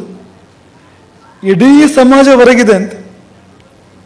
ಸತ್ತು ಹೊರಗಿದೆಯೋ ಅಥವಾ ನಿದ್ದೆ ಬಂದು ಹೊರಗಿದೆಯೋ, ಸತ್ತಂತೆ ಹೊರಗಿದೆಯೋ ಸತ್ತು ಹೊರಗಿದೆಯೋ, ಯಾವುದೋ ಒಂದು ಎರಡರಲ್ಲಿ ಅಂತ. ಅಷ್ಟು ದೊಡ್ಡ ಸಂಕಟಕ್ಕೆ ಸಮಾಧಾನ ಗೊತ್ತಿರಬೇಕು ಅವನಿಗೆ. ಇದು ಪರಿಹಾರ, ಇಂಥವನು ಪರಿಹಾರ, ಇದು ಪರಿಹಾರ. ಅದು ಜಾಂಬವಂತ ಅಂತ. ಪ್ರಜ್ಞೆ ಕೆಲಸ ಮಾಡ್ತಾ ಇದೆ. ಕಪಿಸೇನೆ ಬಾಹ್ಯವಾಗಿ ಹೊರಗಿರ್ಬೋದು, ಕಪಿಸೇನೆಯ ಪ್ರಜ್ಞೆ ಜಾಂಬವಂತ. ಜಾಂಬವಂತನ ದೇಹ ಬಳಲಿದ್ರು ಕೂಡ ಪ್ರಜ್ಞೆ ಎಚ್ಚರವಾಗಿದೆ ಅಂತ. ಪರಿಹಾರ ಹಿಮಾಲಯ ಪರ್ವತದ ಔಷಧಿ ಶಿಖರ, ಅಲ್ಲಿದೆ ಪರಿಹಾರ, ಅಲ್ಲಿಯೇ ಸಂಜೀವಿನಿ, ವಿಶಲ್ಯಕರಣಿ, ಸಾವರ್ಣಕರಣಿ, ಸಂಧಾನಕರಣಿ, ಆ ಮೂಲಿಕೆಗಳಲ್ಲಿದೆ. ಅಲ್ಲಿಂದ ಈಗ ಹೋಗಿ ತರಬಲ್ಲವನ್ನುವುದನ್ನು ಮಾರುತಿ ಮಾತ್ರ, ಹನುಮಂತ ಮಾತ್ರ. ಎಲ್ಲಿ ಅವನು? ಎಲ್ಲರೂ ಬದುಕಿ ಬಂದರು. ಜನ ಸಂಜೀವಿನಿ ತಂದು ಹನುಮಂತನ ನೆನಪು ಮಾಡ್ಕೊಳ್ತಾರೆ, ಅದ್ರ ತರಿಸಿದ ಜಾಂಬವಂತನನ್ನು ಮರೆತು ಬಿಡ್ತಾರೆ. ಯಾರಿಗೂ ಜಾಂಬವಂತನ ನೆನಪಿಲ್ಲ. ಅವನಿಲ್ಲ ಅಂದ್ರೆ ಏನಿಲ್ಲ ಅಂತ. ಜ್ಞಾನವನ್ನು ಕೊಟ್ಟ ಗುರು ಅಂತ, ಅಲ್ಲಿದೆ ಪರಿಹಾರ, ಅದನ್ನು ತಗೊಂಡು ಬಾ. ಅರಿವು ಅದು ವರಗುರುವಿನ ಕರುಣ. ಅರಿವೆಂಬುದು ವರಗುರುವಿನ ಕರುಣ. ಗುರುವಿನ ಕರುಣೆ ಅನ್ನೋದು ಆದರೆ ಏನಾಗ್ತದೆ ಅಂದರೆ ಜ್ಞಾನ ಬರ್ತದೆ, ತಿಳುವಳಿಕೆ ಬರ್ತದೆ. ಹಾಗಾಗಿ ಹನುಮನ ಆ ಶಕ್ತಿಗೆ ಮೂಲ ಏನು ಅಂದರೆ ಜಾಂಬವಂತನ ಜ್ಞಾನ. ಜಾಂಬವಂತ ಕೊಟ್ಟ ಜ್ಞಾನ ಇಲ್ಲದೆ ಇದ್ದರೆ ಹನುಮಂತನ ಶಕ್ತಿಯಿಂದ ನೀವೇನು ಮಾಡ್ತೀರಿ? ಏನು ಮಾಡಬೇಕು ಅಂತಲೇ ಗೊತ್ತಿಲ್ವಲ್ಲ. ಏನು ಮಾಡಬೇಕು ಅಂತಲೇ ಗೊತ್ತಿಲ್ಲದೆ ಇದ್ದರೆ ಎಷ್ಟು ಶಕ್ತಿ ಇದ್ದೇನು ಪ್ರಯೋಜನ ಅಂತ ನೋಡಿ. ಹನುಮಂತನಿಗೆ ಶಕ್ತಿ ಇದೆ ಅಂತಲೇ ಗೊತ್ತಿಲ್ಲ, ಮೊದಲು ಇದೆ ಅಂತ ತೋರಿಸಿಕೊಟ್ಟವನು ಜಾಂಬವಂತ. ಆಮೇಲೆ ಆ ಶಕ್ತಿನ ಏನು ಮಾಡಬೇಕು ಅಂತ ಗೊತ್ತಿಲ್ಲ. ಎರಡನೇ ಸತಿ ಸಂಕಟ ಬಂದಾಗ ಅದನ್ನು ಹೇಗೆ ಬಳಕೆ ಮಾಡಬೇಕು, ಏನು ಮಾಡಬೇಕು ಅಂತ ಗೊತ್ತಿಲ್ಲ. ಕತ್ತಲು, ಒಳಗೂ ಕತ್ತಲು, ಒಂದು ದೃಷ್ಟಿಯಿಂದ ಏನು ಮಾಡಬೇಕು ಅಂತ ಗೊತ್ತಿಲ್ಲ. ಪಂಜು ಹಿಡ್ಕೊಂಡು ಹುಡುಕ್ತಾ ಇದ್ದಾನೆ ಹನುಮಂತ, ಎಲ್ಲಿ ಜಾಂಬವಂತ, ಎಲ್ಲಿ ಪ್ರಜ್ಞೆ ಅಂತ, ಪ್ರಜ್ಞೆ ಎಲ್ಲಿದೆ ಅಂತ ಹುಡುಕ್ತಾ ಇದ್ದಾನೆ ಪಂಜು ಹಿಡ್ಕೊಂಡು. ಆ ಪ್ರಜ್ಞೆ ಹೇಳಿತ್ತು ಅಂತ ನೋಡು, ಇಂಥಲ್ಲಿದೆ ಪರಿಹಾರ, ಇಂಥಲ್ಲಿದೆ ಸಮಾಧಾನ, ಎಲ್ಲರನ್ನು ಬದುಕಿಸೋನು. ನಾನೇಕೆ ಹೀಗೆ ಅಂದರೆ ಈ ನಮ್ಮ ಇವತ್ತಿನ ಮೈಮರೆತ ಸ್ಥಿತಿ ಇದೆಯಲ್ಲ, ಅಜ್ಞಾನಾವಸ್ಥೆ ಇದೆಯಲ್ಲ, ಇಲ್ಲಿ ನಾವು ನಾನೇಕೆ ಹೀಗೆ ಅನ್ನೋ ಪ್ರಶ್ನೆಗೆ ಉತ್ತರ ಏನು ಗೊತ್ತಾ? ಇನ್ನೂ ಗುರು ಸಿಕ್ಕಿಲ್ಲ, ಅದಕ್ಕೆ ಹೀಗೆ ಅಂತ. ಅದೇ ಉತ್ತರ. ಅದಕ್ಕೆ ಗುರು ಸಿಕ್ಕಿದ್ರೆ ಜ್ಞಾನ ಸಿಕ್ತಿತ್ತು, ಜ್ಞಾನ ಸಿಕ್ಕಿದ್ರೆ ನಾವು ಹೀಗಿರ್ತಿರ್ಲಿಲ್ಲ ಅಂತ. ಗುರು ಬಾಹ್ಯವಾಗಿ ಸಿಕ್ಕಿದ್ರು ಸಾಲದು, ಆಂತರವಾಗಿ ಸಿಗಬೇಕು. ಗುರು ನಮ್ಮ ಬಾಗಿಲು ಬಿಡ ಬಂದು ನಿಂತರೆ ಸಾಲದು, ನಾವು ಬಾಗಿಲು ತೆರಿಬೇಕು, ಎದೆ ಒಳಗೆ ಬಿಟ್ಕೊಳ್ಬೇಕು. ನಾವು ಸ್ವಲ್ಪ ಅಲ್ಲೇ ಇರು ಅಂದ್ರೆ ಪ್ರಯೋಜನ ಇಲ್ಲ ಅಂತ ನಾವು ಎಷ್ಟೋ ಸತಿ ನೆನಪಿಸ್ತೇವೆ. ಸೂರ್ಯಕಿರಣಗಳು, ಒಂದು ಸೂರ್ಯ ಉದಯವಾದರೆ ಸಾಲದು, ಸೂರ್ಯಕಿರಣಗಳನ್ನು ಅಲ್ಲಿಂದ ಎಷ್ಟೋ ಲಕ್ಷ ಮೈಲುಗಳಿಂದ ಇಲ್ಲಿವರೆಗೂ ಕಳಿಸ್ಕೊಡ್ತಾನೆ ಸೂರ್ಯ ತನ್ನ ಕಿರಣವನ್ನು, ಆದರೆ ಸಾಲದು. ಮತ್ತೇನು ಬೇಕು ಅಂದರೆ ನಾವು ಕಿಟಕಿ ಬಾಗಿಲು ತೆರಿಬೇಕು. ನಾವು ನಮ್ಮ ಮನೆ ಒಳಗೆ ಬರಬೇಕು ಅಂದರೆ ಬೆಳಕು, ಕಿಟಕಿ ಬಾಗಿಲು ತೆರೆದ್ರೆ ಮಾತ್ರ ನಮ್ಮ ಮನೆ ಒಳಗೆ ಬರೋಕ್ಕೆ ಸಾಧ್ಯ. ಅದನ್ನು ಸೂರ್ಯ ಏನು ಮಾಡ್ತಾನೆ? ಹಾಗೆ ಗುರುವನ್ನು ನಾವು ಒಳಗೆ ಬಿಟ್ಕೊಳ್ಬೇಕಾಗ್ತದೆ ಅಂತ. ನಮ್ಮ ಹೃದಯದ ಬಾಗಿಲು ತೆರೆದು ನಮ್ಮೊಳಗೆ ಗುರುವಿಗೆ ಎದೆಯೊಳಗೆ ಎಡೆ ಮಾಡಿಕೊಟ್ರೆ, ಜಾಗ ಮಾಡಿಕೊಟ್ರೆ, ಮತ್ತೆ ಅಲ್ಲಿ ಅಜ್ಞಾನಕ್ಕೆ ಅವಕಾಶ ಇಲ್ಲ, ಕತ್ತಲೆಗೆ ಅವಕಾಶ ಇಲ್ಲ, ಮತ್ತೆ ನಾನೇಕೆ ಹೀಗೆ ಅನ್ನೋ ಪ್ರಶ್ನೆ ಇಲ್ಲ ಅಂತ. ನಾನು ಹೇಗಿರಬೇಕು ಹಾಗಿರ್ತೇನೆ. ಅದ ನಂತರ ಈ ಒಂದು ಜುಗುಪ್ಸೆಗೋ, ಈ ಒಂದು ಜಿಜ್ಞಾಸೆಗೋ, ಈ ಒಂದು ಹತಾಶೆಗೋ ನಾನು ಯಾಕೆ ಹೀಗೆ ಅನ್ನುವ ಹೋಲಿಸಿಕೊಂಡು ಪಡುವ ಕಷ್ಟಕ್ಕೋ ಅವಕಾಶ ಇಲ್ಲ. ಅದಕ್ಕೆ ಬೇಕಾದ್ದು ವರಗುರುವಿನ ಕರುಣ. ಅದಕ್ಕೆ ಬೇಕಾದ್ದು ಕೊನೆಯ ಪಕ್ಷ ಅಷ್ಟನ್ನು ಗುರು ಕರುಣೆ ಮಾಡ್ಬೋದು. ಅಷ್ಟೆತ್ತರದಿಂದ ಇಲ್ಲಿವರೆಗೆ ಸೂರ್ಯಕಿರಣ ಬರ್ತದಲ್ಲ ನಮ್ಮ ಮನೆ ಬಾಗಿಲವರೆಗೆ, ಅಷ್ಟನ್ನು ಸೂರ್ಯಕಿರಣ ಮಾಡ್ಬೋದು. ಆದರೆ ಬಾಗಿಲು ಮಾತ್ರ ನಾವೇ ತೆಗಿಬೇಕು. ನಮ್ಮನೆ ಬಾಗಿಲನ್ನು, ನಮ್ಮನೆ ಕಿಟಕಿಯನ್ನು ನಾವೇ ತೆಗಿಬೇಕು. ಅಷ್ಟು ಮಾಡದೇ ಇದ್ದವನು ಕತ್ತಲಾಗಿ ಇರ್ತಾನೆ, ಕತ್ತಲಲ್ಲೇ ಇರ್ತಾನವನು. ಸೂರ್ಯನಿಗೇನು ನಷ್ಟ ಇಲ್ಲ, ಮತ್ತು ಸೂರ್ಯನಿಗೊಂದು ಬೇಸರವೂ ಇಲ್ಲ. ಸೂರ್ಯಕಿರಣ ಕಾಯ್ತಾ ಇರ್ತದೆ ಸಂಜೆ ಆಗುವವರೆಗೂ. ಎಷ್ಟೊತ್ತಿ ಬಾಗಿಲು ತೆಗಿತಾನೋ, ಎಷ್ಟೊತ್ತಿ ತೆಗೆದ್ರೂ ಒಳಗೆ ಬರ್ತೇನೆ ಅಂತ. ಸೂರ್ಯಕಿರಣ ಬಾಗಿಲು ಹೊರಗೆ ಇರ್ತದೆ ಅಂತ. ತೆಗೆದೇ ಇದ್ರೆ ಏನು ಮಾಡೋದು? ಅವನಿಗೆ ನಷ್ಟ ತೆರೆದಿದ್ದವನಿಗೆ. ಆದರೆ ಹನುಮಂತನದು ಹಾಗಲ್ಲ. ಹನುಮಂತನ ಭಾವ ಗಮನಿಸ್ಬೇಕು. ಅವನು ಸಿದ್ಧನಾಗಿದ್ದ. ಜಾಂಬವಂತ ಮುಟ್ಟಿದ್ದೇ ತಡ ಬೆಳಕಾಯ್ತದು ಅಂತ, ಕೃತಿಗಿಡಿಯಿತು ಕೂಡಲೇ ಅಂತ. ಸಮುದ್ರ ಹರಬೇಕಾ? ಆಯ್ತು ಹರ್ತೇನೆ, ಆದರೆ ನಾಳೆ ಅಲ್ಲ, ಈಗಲೇ ಅಂತ, ಈ ಕ್ಷಣದಲ್ಲೇ ಅಂತ. ನಿನಗೆ ಶಕ್ತಿ ಇದೆ ಅಂತ. ನನಗೇನೋ ಅನುಮಾನ, ನನಗೇನಿಲ್ಲ ಇದೆ ಅಂತ. ಜಾಂಬು ಅಂತ ಹೇಳಿದ ಮೇಲೆ ಇದೆ, ಇಲ್ಲ ಅನ್ನೋ ವಿಷಯ ಇಲ್ಲ. ನನಗೆ ಕಂಡಿದೆಯೋ ಕಂಡಿಲ್ಲೋ ಅದು ಸಂಬಂಧ ಇಲ್ಲ. ನನಗಿಂತ ಹೆಚ್ಚು ಜಾಂಬು ಅಂತಲೇ ಗೊತ್ತು. ಅವನೇ ಇದೆ ಅಂತ ಹೇಳಿದ ಮೇಲೆ ಅದು ಇರಬೇಕು, ಅದು ಇಲ್ಲದೆ ಇಲ್ಲ ಹೋಗುತ್ತೆ. ಆ ವಿಶ್ವಾಸ, ಅಂಥ ವಿಶ್ವಾಸ ಅದು ಅಂತ. ಶ್ವಾಸದೇವ ಜಾಂಬ ಹನುಮಂತ, ಅವನಲ್ಲಿ ಶ್ವಾಸ ಎಷ್ಟು ಮುಖ್ಯವೋ ವಿಶ್ವಾಸವೂ ಅಷ್ಟೇ ಮುಖ್ಯ ಅವನಿಗೆ ಅಂತ. ರಾಮನಲ್ಲಿ ವಿಶ್ವಾಸ, ಜಾಂಬವಂತನ ವಾಕ್ಯಗಳಲ್ಲಿ ಕೂಡ ಅಷ್ಟು ವಿಶ್ವಾಸ. ಆ ವಿಶ್ವಾಸವೇ ಪ್ರಚಂಡ ಶಕ್ತಿಯಾಗಿ ಅವನನ್ನು ಎದ್ದು ನಿಲ್ಲಿಸಿತ್ತು ಅಂತ. ಹಾಗಾಗಿ ಅದೇ ಒಂದು ಗುರು ಶಿಷ್ಯ ಬಾಂಧವ್ಯ. ಗುರು ಬದುಕಿನಲ್ಲಿ ಬರುವವರೆಗೆ, ಗುರು ಹೃದಯದಲ್ಲಿ ಪ್ರವೇಶ ಆಗುವವರೆಗೆ ಈ ಪ್ರಶ್ನೆ ಇದ್ದೇ ಇರ್ತದೆ, ನಾನು ಏಕೆ ಹೀಗೆ, ನಾನು ಏಕೆ ಹೀಗೆ. ಅಥವಾ ನಿಮಗೆ ಇನ್ನೂ ಸರಿಯಾಗಿ ಹೇಳಬೇಕು ಅಂದರೆ, ಗುರು ಬರುವವರೆಗೆ ಆ ಪ್ರಶ್ನೆ ಬರೋದಿಲ್ಲ, ನಾನು ಯಾಕೆ ಹೀಗೆ ಅಂತ. ಎಲ್ಲೋ ಒಂದು ಕಡೆ ಗುರು ಸೋಂಕಿದರೆ, ಗುರುವಿನ ಗಾಳಿ ಬೇಯಿಸಿದರೆ ಪ್ರಶ್ನೆ ಶುರುವಾಗ್ತಾರೆ. ನಾನು ಸರಿ ಇದ್ದಾಗಿಲ್ಲ, ಏನೋ ವ್ಯತ್ಯಾಸ ಇದ್ದಾಗಿದೆ, ನಾನು ಯಾಕೆ ಹೀಗೆ, ಎಲ್ಲೋ ನಾನು ಸರಿ ಇಲ್ವೋ ಏನೋ ಅಂತ ಅನಿಸ್ತದೆ ಅಂತ. ಒಳ್ಳೆ ಲಕ್ಷಣ ಅದು, ಸರಿಯಾಗೋ ಲಕ್ಷಣ ಅದು. ಅನಿಸುವಂಥದ್ದು ಅಂತ. ಗುರು ಸ್ಪರ್ಶಿಸಿದರೆ, ಗುರು ಒಳ ಪ್ರವೇಶ ಮಾಡಿದರೆ ಆಮೇಲೆ ಆ ಪ್ರಶ್ನೆಗೆ ಸಮಾಧಾನ. ಭಿದ್ಯತೆ ಹೃದಯ ಗ್ರಂಥಿ ಛಿದ್ಯಂತೆ ಸರ್ವ ಸಂಶಯ, ಎಲ್ಲ ಸಂಶಯಗಳು ಚಿನ್ನವಾಗ್ತವೆ ಆಗ. ಕ್ಷೀಯಂತೆ ಚಾಸ್ಯ ಕರ್ಮಾಣಿ ತಸ್ಮಿನ್ ದೃಷ್ಟೇ ಪರಾಬರೇ. ಹಾಗಾಗಿ ಅಂತಹ ಗುರುಪ್ರವೇಶ ನಮ್ಮೊಳಗಾಗುವಂತೆ ಏನು ಮಾಡಬೇಕು? ಅನುವಾಗೋಣ ನಾವು ಅದಕ್ಕೆ ಅಂತ. ನಾವು ಅದಕ್ಕೆ ಅನುವಾಗೋಣ. ನಮ್ಮ ಹೃದಯದ ಕದವನ್ನು ತೆರೆದು ಕಾಯೋಣ. ಗುರು ಕಿರಣ ನಮ್ಮೊಳಗೆ ಪ್ರವೇಶ ಮಾಡುವಂತೆ ಪ್ರತೀಕ್ಷೆ ಮಾಡೋಣ. ಹಾಗೆ ಹೇಳ್ತಾ ಇಂದಿನ ಸನ್ನಿವೇಶಕ್ಕೆ ನಾವು ಅದನ್ನು ತರೋದಾದರೆ, ಕುಮಾರಿ ಅಶ್ವಿನಿ ಈಗಾಗಲೇ ನಿರೂಪಣೆ ಹೇಳಿಬಿಟ್ಟಿದೆ. ಅದನ್ನು ರಾಮಛಾಯಿಯ ನಿರೂಪಣಾ ರಂಗಸ್ಥಳ ಹೇಳಿಬಿಟ್ಟಿದೆ. ಅದನ್ನು ಅಶ್ವಿನಿ ನಕ್ಷತ್ರ ಅದು ಅಂತ. ಅಶ್ವಿನಿ ನಕ್ಷತ್ರ ಅದು ಅಂತ, ಮೊದಲ ನಕ್ಷತ್ರ, ನಕ್ಷತ್ರಗಳಲ್ಲಿ ಮೊದಲನೇದು. ನೋಡಿ, ಆಕೆಗೆ ಅವಳ ಅಪ್ಪ ಅಮ್ಮ ಹೆಸರಿಡುವಾಗ ಭರಣಿ, ಕೃತಿಕ, ರೋಹಿಣಿ ಯಾವುದೂ ಇಡಲಿಲ್ಲ ಹೆಸರನ್ನು. ರೇವತಿಯಿಂದ ಹೆಸರಿಟ್ಟಿದ್ರು ಕೊನೆಯವಳಾಗ್ತಿದ್ಲು ಅವಳು. ರೋಹಿಣಿಯಿಂದ ಹೆಸರಿಟ್ಟಿದ್ರು ಕೊನೆ ಪಕ್ಷ ಅಶ್ವಿನಿ, ಭರಣಿ, ಕೃತಿಕ, ರೋಹಿಣಿ 4 ಆಗ್ತಿದ್ಲು. ಅಶ್ವಿನಿ ಅಂತ ಹೆಸರಿಟ್ಟಿದ್ರಿಂದ ಎಲ್ಲದರಲ್ಲೂ ಪ್ರಥಮ ಅವಳು ಅಂತ, ಎಲ್ಲೂ ದ್ವಿತೀಯ ತೃತೀಯ ಇಲ್ಲ. ಮೊದಲ ಸ್ಥಾನದಲ್ಲಿ ಆಕೆ ನಿಂತಿದ್ದಾಳೆ. ಈಗಲ್ಲ, ಇನ್ನು ಎಳವೇಲೆ ನಾವು ಆಕೆಯನ್ನು ಗಮನಿಸಿದ್ದೇವೆ. ಅದೊಂದು ಪ್ರಚಂಡ ಪ್ರತಿಭೆ ಅದೊಂದು. ಅದೇ ನಾವು ಆಗ ಹೇಳಿದ ಹಾಗೆ, ಹನುಮನಿಗೆ ಜಾಂಬವಂತನ ಗಾಳಿ ಸೋಕಿದ ಹಾಗೆ ಯಾವುದೋ ಒಂದು ಗಾಳಿ ಅಂದರೆ ಆಂಜನೇಯ ಸೋಕಿರಬೇಕು ಆಕೆಯನ್ನು. ಯಾವುದೋ ಒಂದು ಗುರು ಕರುಣೆ ಆಕೆಯ ಮೇಲೆ ಆಗಿರಬೇಕು. ಅದು ತುಂಬ ಮುಖ್ಯ ಆಗ್ತದೆ ಈ ಕ್ಷೇತ್ರಗಳಲ್ಲಿ. ಅದರ ಫಲವಾಗಿ ಈ ಚಿಕ್ಕ ಬಾಲೆ ಅಷ್ಟತ್ರ ಬೆಳೆದು ನಿಂತಿದ್ದಾಳೆ ಇವತ್ತು. ಅವಳಿಗೆ ಅಂತಾರಾಷ್ಟ್ರೀಯ ಮಟ್ಟದಲ್ಲಿ ಸ್ಪರ್ಧಿಸುವ ಎಲ್ಲ ಅರ್ಹತೆಗಳು ಎದ್ದುಬಿಟ್ಟಿದೆ ಈಗಾಗಲೇ.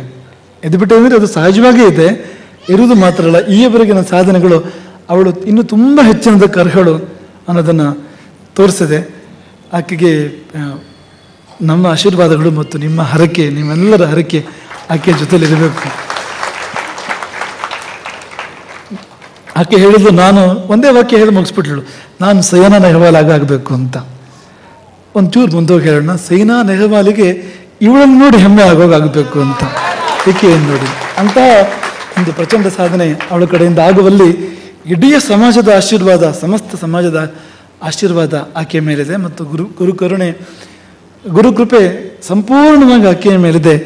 ರಾಮ ಆಕೆಗೆ ಅಂಥ ಶಕ್ತಿಯನ್ನು ಕೊಟ್ಟು ಇದಕ್ಕಿಂತ ಎಷ್ಟೋ ಹೆಚ್ಚಿನದನ್ನು, ಎಷ್ಟೋ ವಿಶಿಷ್ಟವಾದಂಥ ಅಂಥ ಪ್ರಥಮ ಸ್ಥಾನಗಳನ್ನು ಆಕಾಶದಲ್ಲಿ ಅಶ್ವಿನಿ ನಕ್ಷತ್ರ ಸರ್ವಪ್ರಥಮ ನಕ್ಷತ್ರವಾಗಿ ಕಂಗೊಳಿಸುವ ಹಾಗೆ ಈ ಕ್ರೀಡಾ ಕ್ಷೇತ್ರದಲ್ಲಿ ಸರ್ವಪ್ರಥಮ ಸ್ಥಾನವನ್ನು ಅಲಂಕರಿಸಿ ಆಕೆ ಶೋಭಿಸುವಂತೆ ರಾಮಕರುಣೆ ಆಕೆಗಾಗಲಿ ಎನ್ನುವ ಆಶಂಸೆಯನ್ನು ಮಾಡ್ತಾ, ಎಂದೂ ಧೃತಿಗೆಡದೆ ಹಿಂದೆ ಗುರುವಿದ್ದಾನೆ ಮುಂದೆ ಗುರು ಇದೆ ಎನ್ನುವ ಒಂದು ಭಾವದಲ್ಲಿ ಸದಾ ಮುಂದುವರಿ, ನಿನಗೆ ಗೆಲುವು ಕಟ್ಟಿಟ್ಟ ಬುತ್ತಿ ಎನ್ನುವ ಒಂದು ಶುಭಾಶೀರ್ವಾದಗಳನ್ನ ಆಕೆಗೆ ಮಾಡ್ತೇವೆ.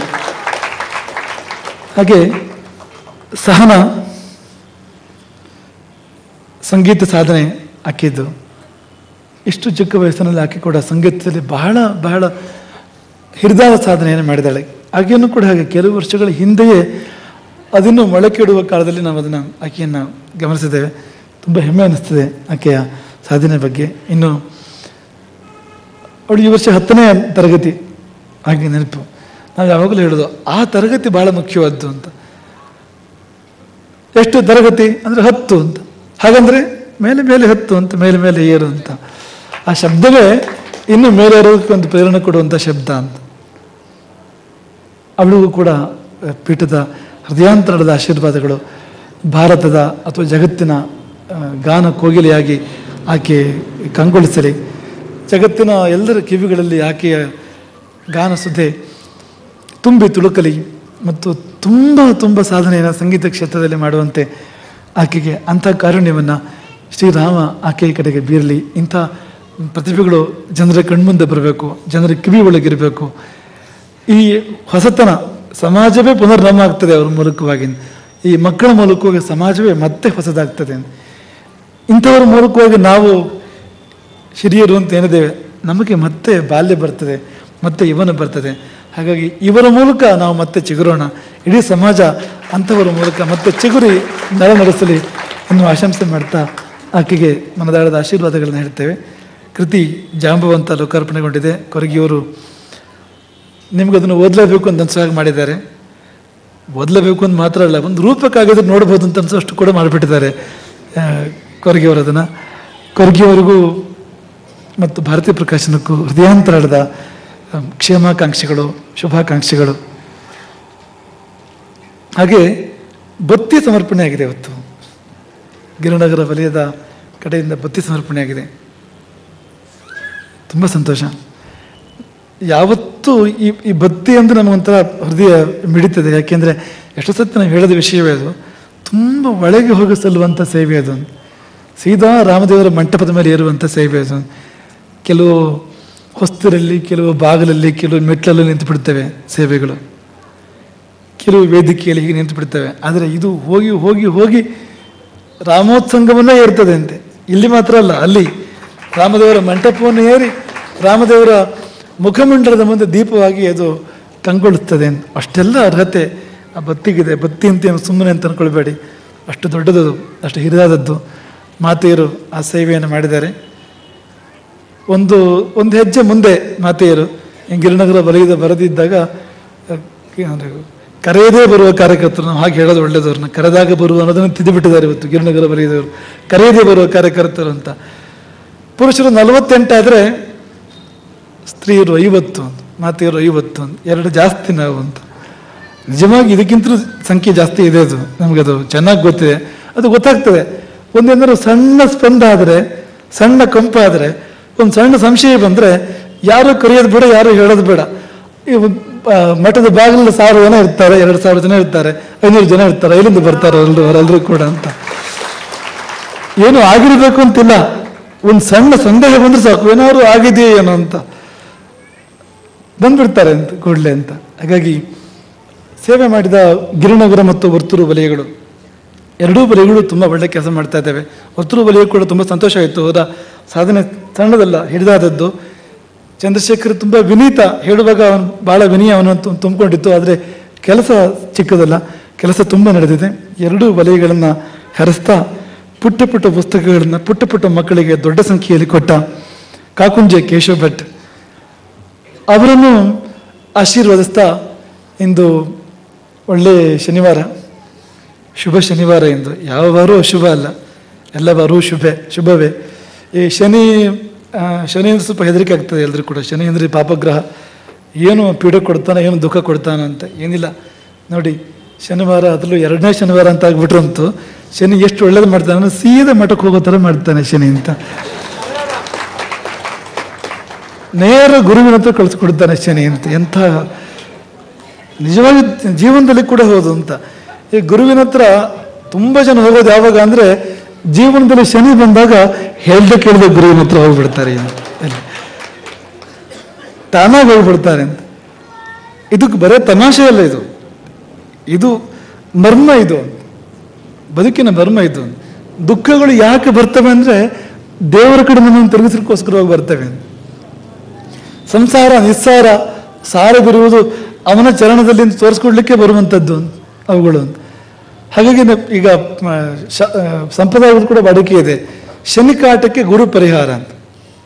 ಶನಿ ಪೀಡೆ ಇದ್ರೆ ಗುರು ಪರಿಹಾರ ಅಂತ. ಮಠದಲ್ಲಂತೂ ದಾಖಲೆ ಇದೆ ಅಂತ. ಮಠದಲ್ಲಿ ಹತ್ತಿರ ಇರೋ ಸೇವೆ ಮಾಡ್ತಾರಲ್ಲ, ಎಷ್ಟೋ ಜನ ಪರಿವಾರದಲ್ಲಿಯೋ ಪದಾಧಿಕಾರಿಗಳಿಗೆ ಸೇವೆ ಮಾಡ್ತಾರಲ್ಲ, 10ರಲ್ಲಿ 9 ಜನಕ್ಕೆ 1.7 ಇರ್ತದೆ. ಅಲ್ಲಿದ್ರೆ ಶನಿ ದೇಶ ಶನಿ ಭಕ್ತಿ ಅನ್ನೋ ಒಂದು ಇರ್ತದೆ. ಅದು ಬಂದ ಕೂಡಲೇ ಸೀದಾ ಬರ್ತಾರೆ. ಅವರಿಗೆ ಗೊತ್ತಿರೋದಿಲ್ಲ ಅವರಿಗೆ ಶನಿ ಭಕ್ತಿ ಇದೆ, ಶನಿ ದೇಶ ಇದೆ ಅಂತ. ಆದ್ರೆ ನಮಗೆ ಗೊತ್ತಿರ್ತದೆ ಅದು, ಇವನಿಗೆ ಏನೋ ಬಂದಿದೆ ಖಂಡಿತವಾಗಿಯೂ ಅಂತ. ಜಾತಕ ತೆಗೆದು ನೋಡಿದ್ರೆ ನನಗೆ ಏನೋ ಒಂದಿದೆ, 7.5 ಇದೆಯೋ ಏನೋ ಒಂದಿದೆ ಅಂತಲ್ಲಿ ಅಂತ. ಯಾಕೆಂದ್ರೆ ಶನಿ ವೈರಾಗ್ಯ ಕಾರಕ ಅವನು. ಶನಿ ಮೇಲ್ನೋಟಕ್ಕೆ ಅಶುಭನಾದರೂ ಕೂಡ ಶುಭವನ್ನು ಕೊಡುವವನು, ಗುರುವಿನ ಬಳಿ ದೇವರ ಬಳಿ ಹೋಗುವಾಗ ಮಾಡುವನವನು ಅಂತ. ಆ ದೃಷ್ಟಿಯಿಂದ ಬಹಳ ದೊಡ್ಡವನವನು ಅಂತ, ನಮ್ಮ ಕಣ್ತರಿಸುವನವನು ಅಂತ. ಹಾಗಾಗಿ ಒಂದು ಶುಭ ಶನಿವಾರವಾಗಿ ನೀವೆಲ್ಲರೂ ಕೂಡ ಇವತ್ತು ಇಲ್ಲಿ ಬಂದು ಸೇರಿದಿರಿ. ರಾಮಛಾಯೆಯಲ್ಲಿ ರಾಮೋತ್ಸಂಗದ ಸನಿಹದಲ್ಲಿ ನೀವೆಲ್ಲರೂ ಬಂದು ಸೇರಿದಿರಲಿ. ನಿಮ್ಮೆಲ್ಲರನ್ನ ಹೃದಯಾಂತರಾಳದಿಂದ ಹರಿಸ್ತಾ ಆತ್ಮವಿಸ್ಮೃತಿ ನಿಮಗೆ ಬರೆದಿರಲಿ. ಇದ್ದೂ ಇಲ್ಲದಂತಾಗುವಂಥ ಸ್ಥಿತಿ ಎಲ್ಲ ಇದೆ, ದೇವರು ಕೊಟ್ಟಿದ್ದು ಅಂತ ಎಲ್ಲ ಇದೆ. ಆದರೆ ಬೀಗದ ಕೀ ಇಲ್ಲ, ಚಾವಿ ಇಲ್ಲ. ಬದುಕಿನಲ್ಲಿ ಛವಿ ಇಲ್ಲ, ಯಾಕೆ ಅಂದರೆ ಚಾವಿ ಇಲ್ಲ ಅಂತ. ಜೀವನದ ಪೆಟ್ಟಿಗೆ ದೇವರು ಕೊಡಿಸ್ಕೊಟ್ಟಿದೆಯಲ್ಲ ನಮ್ಮ ಜೊತೆಗೆ, ಅದರಲ್ಲಿ ಇರೋದು ಮುತ್ತು ರತ್ನಗಳು, ಆದರೆ ಚಾವಿ ಇಲ್ಲ ಅಂತ. ಅದು ಗುರು ಕೊಟ್ಟರೆ ಸಿಗುವಂಥದ್ದು ಆ ಚಾವಿ. ಇದು ಗುರು ಕೊಟ್ಟರೆ ಆ ಗುರು ಕರುಣೆ ಮಾಡಿದರೆ ಆ ಪೆಟ್ಟಿಗೆ ತೆರೆದುಕೊಳ್ಳುವಂಥದ್ದು. ಹಾಗಾಗಿ ಆ ನಿಮ್ಮ ಈ ಸಮುದ್ರ ಅಂತ ಕರೀತಾರೆ, ಶರೀರವನ್ನು ಸಮುದ್ರ ಅಂತ ಕರೀತಾರೆ. ಸಮುದ್ರನ ಮುದ್ರೆ ಅಂದರೆ ಬೀಗ ಅಂತ, ಸಮುದ್ರ ಅಂದರೆ ಬೀಗ ಹಾಕಿದೆ ಅದಕ್ಕೊಂದು ಅಂತ, ಒಳಗೇನಿದೆಯೋ ಗೊತ್ತಿಲ್ಲ ಅಂತ. ಹಾಗಾಗಿ ಸಮುದ್ರ ಅಂತ. ಅವನು ಸಮುದ್ರಶಾಹಿಯವನು ಯಾರು? ಭಗವಂತ. ಕ್ಷೀರಸಾಗರ ಎಲ್ಲೋ ದೂರದಲ್ಲಿದ್ದಾನೆ. ಮತ್ತು ಆಮೇಲೆ ಇದೇ ನಮ್ಮ ಸಮುದ್ರ, ಈ ಶರೀರ ಸಮುದ್ರದ ಒಳಗಡೆಗೆ ಬೀಗ ಹಾಕಿದ ಸಮುದ್ರ, ಅದರೊಳಗಡೆ ಸುಪ್ತವಾಗಿದ್ದಾನೆ ಅವನು ಭಗವಂತ. ಅವನು ಎಚ್ಚೆತ್ತುಕೊಂಡು ನಿಮ್ಮನ್ನು ಎಬ್ಬಿಸಲಿ ಅವನು. ಮತ್ತು ನಿಮ್ಮ ಶಕ್ತಿ ನಿಮಗೆ ಗೊತ್ತಾಗಲಿ, ನಿಮ್ಮ ಸತ್ವ ನಿಮಗೆ ಗೊತ್ತಾಗಲಿ, ನಿಮ್ಮ ಪರಿಚಯ ನಿಮಗೆ ಬರಲಿ, ಆತ್ಮಜ್ಞಾನ ಉಂಟಾಗಲಿ. ಎಲ್ಲರಿಗೂ ಏನು ಆಶಂಸೆ ಮಾಡ್ತೇವೆ. ಎಲ್ಲರಿಗೂ ಕ್ಷೇಮವಾಗಲಿ ಅಂತ ಪಣೆ ಆಗ್ತದೆ. ಹರೇ ರಾಮ್.